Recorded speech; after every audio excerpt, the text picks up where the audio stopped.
Good day everyone. Ako nga pala ulit si Papa Ver. Welcome to my channel. Please like and subscribe, Papa Ver.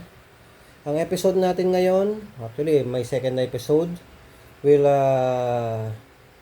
discuss on crayfish, no?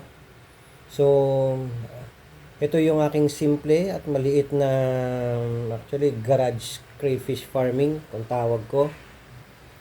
So nagpalit ako from trapal pond, ito. Kinonvert ko yung 3 layer ko to tile aquarium, no. So yung mga retaso ko na tiles, ginawa ko siyang aquarium type. So ang sukat ng isang aquarium is 60 by 60, tapos yung height is 20 cm. Para at least nagtry naman ako, wala namang leak basta maayos yung pagkaka-fabricate. So sa first layer ko, sa pinakababa, dito yung mga red clarkie ko. Ayan. So siguro kailangan isaipon ko ng konti yung mga tirang pagkain kasi nagka-create na ng bubbles. Ayun, no? So not good for mga clarkie kasi it will cause ammonia. Yan ang iniiwasan natin, ano. So dito meron ako at least 12 na red clarkie. Actually ito may orange pa ako, pero ang magulang niyan nung na-breed ko yan red. Siguro later on makikita natin, baka magpalit din ng kulay yan. Depende kasi sa nagiging surrounding.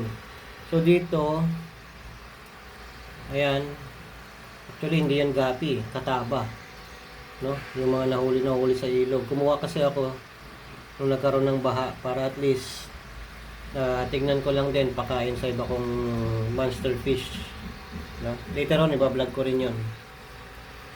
So ito, dito pwede na ako makakuha ng dalawang trio. Lilipat ko dito sa ibang tank na ganito rin, fabricated din. Ayan, nasa kabila naman side. So dito may mga hides sila. Kailangan importante ang hides para at least kung mag-molt man sila, meron silang tataguan, hindi sila mabubuli. And importante sa kanila yun para itong maliwanag, dyan sila magtatago, papahinga. Lipat naman tayo dito sa kabila. Nandito naman yung mga 1.5 to 2 inches ko na ARC. Siguro ito nasa mga 30 to 40 pieces. Sinamahan ko rin ng gapi. Ayan.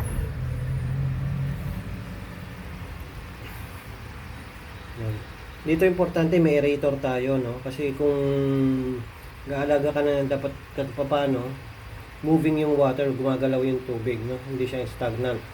Sinamahan ko rin ng, ayan, kung makikita niyo yan, meron mga submersible pump na maliliit. Hindi ako gumagamit ng malalaki kasi maliit lang yung area ko. Maaaring ma-stress sila sa lakas ng tubig pag gumamit ka ng mga submersible pump, no? So halos daily ko to minamanual suction para malinis. Next, second layer naman, ito sarili kong breed. Ayan, may nakalagay ako August 23, 30 pieces. Pero nung nilipat ko to, 22 na lang. May casualty ako na 8. So dito, siguro nasa mga 1 to 1.5 inches na to. So kalat-kalat lang yung mga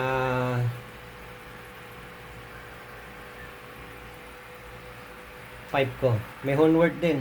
Paubos na nga kasi kinakain din nila yan.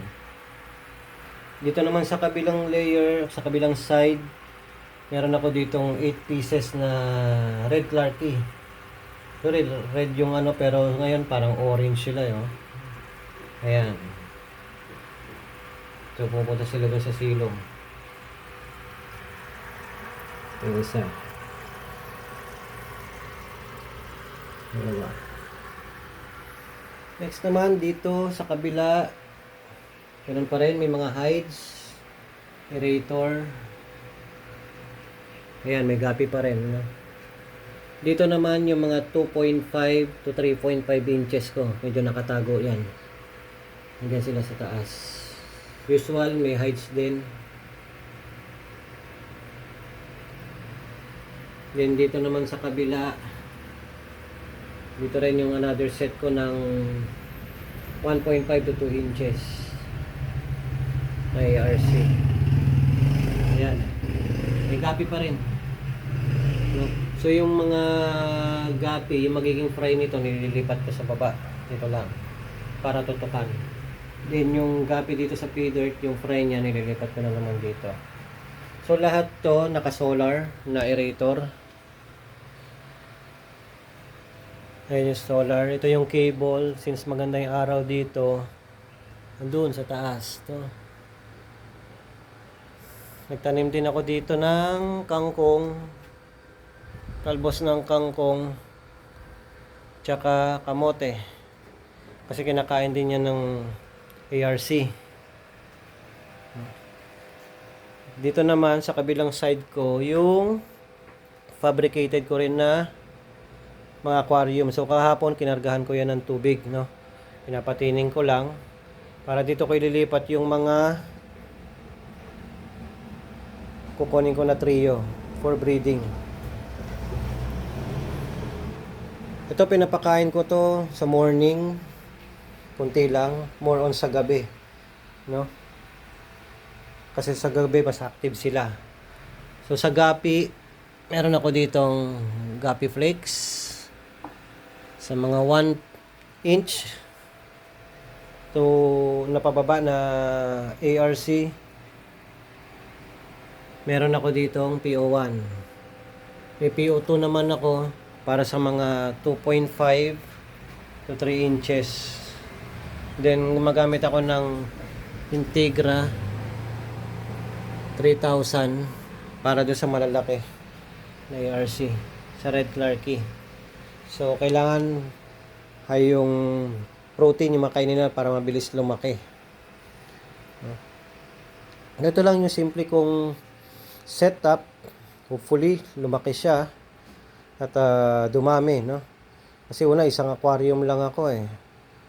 Ngayon, totoo pala yung mga napapanood ko na kapag ka may nag-buried, kailangan mong gumawa para dumami yung crayfish mo. So, ito yung 4 na nakaabang. Yung 5, wala yon. Lalagyan lang yon, no?